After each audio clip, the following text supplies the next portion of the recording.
ચુસ્ત બંદોબસ્ત ગોઠવી દેવામાં આવ્યો હતો, જો કે દલિત સમાજના લોકોનો રોષ યથાવત રહ્યો હતો।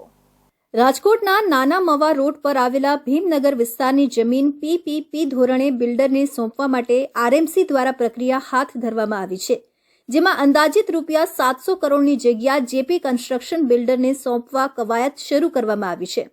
માત્ર 103 કરોડના પ્રીમિયમમાં જમીન આપવા લેન્ડ ડિસ્પોઝલ કમિટીને રિપોર્ટ કરાયો હોવાની જાણ થતાં મોટી સંખ્યામાં અનુસૂચિત જાતિના લોકોને લઈને પૂર્વ ધારાસભ્ય સિદ્ધાર્થ પરમાર કોર્પોરેશન કચેરીએ પહોંચ્યા હતા। આરએમસી કચેરીમાં જય ભીમના નારા ગુંજ્યા હતા। ભીમનગર ખાતે રહેતા સ્થાનિકોએ જણાવ્યું હતું કે આ પીપીપી યોજના સામે અમારો સખત વિરોધ છે। અમે ભીમનગર મૂકવા તૈયાર નથી।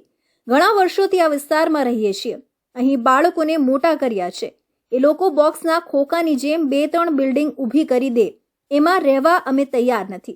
બાકીની જમીનમાં મનપા અને બિલ્ડર ભ્રષ્ટાચાર કરવા માંગે છે, જે અમે કરવા દેવાના નથી। અમારી જમીન અમારે જોઈએ છે, એના માટે જંત્રી મુજબનો ભાવ દેવાની અમારી તૈયારી છે। નાના મવા જ્યારે રાજકોટમાં ભળ્યું નહોતું ત્યારની જમીન છે। આ જમીન અમે કોઈ પણ સંજોગોમાં મૂકવા તૈયાર નથી। હાલમાં જે રજૂઆત છે એ ટેન્ડર ઉપર હજુ કોર્પોરેશન દ્વારા કોઈ નિર્ણય લેવામાં આવ્યો નથી।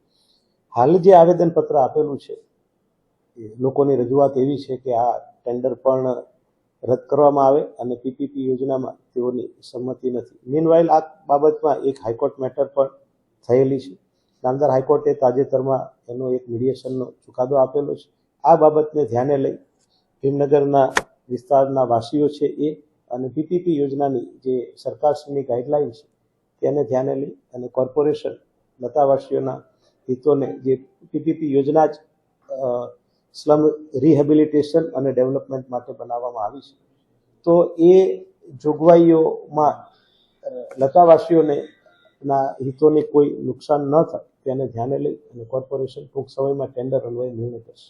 આ ભીમનગર આવાસ યોજના બાબતે મ્યુનિસિપલ અધિકારીને જણાવ્યું હતું કે ભીમનગર આવાસ યોજનાનો પીપીપી હેઠળ વિકાસ કરવાની યોજના હજુ શરૂ થઈ છે, જેમાં પીપીપી યોજના હેઠળ રૂપિયા 103 કરોડનું ટેન્ડર આવ્યું છે। હજુ આ અંગે કોઈ ફાઇનલ નિર્ણય લેવાયો નથી। આગામી સમયમાં સૌના હિતને ધ્યાનમાં રાખીને આ મુદ્દે નિર્ણય લેવાશે। રૂપિયા 700 કરોડની જગ્યા હોવાની વાત અંગે તેમણે જણાવ્યું કે જગ્યાની કિંમત સરકારના નીતિ નિયમો મુજબ નક્કી થતી હોય છે। હાલ તો આ યોજના માટે 103 કરોડનું ટેન્ડર આપ્યું છે, છતાં રહેવાસીઓની રજૂઆત સાંભળી છે અને કોઈને અન્યાય ન થાય એ માટે ચોક્કસ નિયમ મુજબની કાર્યવાહી